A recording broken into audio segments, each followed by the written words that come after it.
तोरी पतिया हे निबिया काहे के तीत तोरी पतिया है निबिया काहे के तीत तोरी पतिया ससुरु के बोलिया जब निकला गए ससुरु के बोलिया जब निकला गए सासू के बोलिया करे जे मोर ला गए सासू के बोलिया करे जे मोर लागा हे निमिया काहे के तीत तोर पतिया हे निमिया काहे के तीत तोर पतिया भसरू के बोलिया जब निकला गए भसरू के बोलिया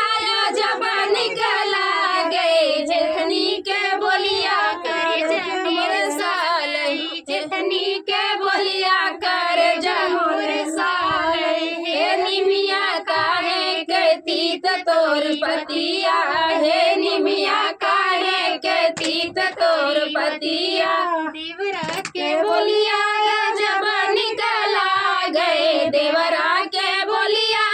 जब निकला गए ननदा के बोलिया करे जाने सालई ननदा के बोलिया करे जे मोर सालई हे निमिया काहे के तीत तोर पतिया हे निमिया काहे के तीत तोर पतिया जय हो। तो फ्रेंड इनका गीत कैसा लगा कमेंट बॉक्स बताना। फिर मिलते हैं किसी नए गाने के साथ, तब तक के लिए बाय बाय।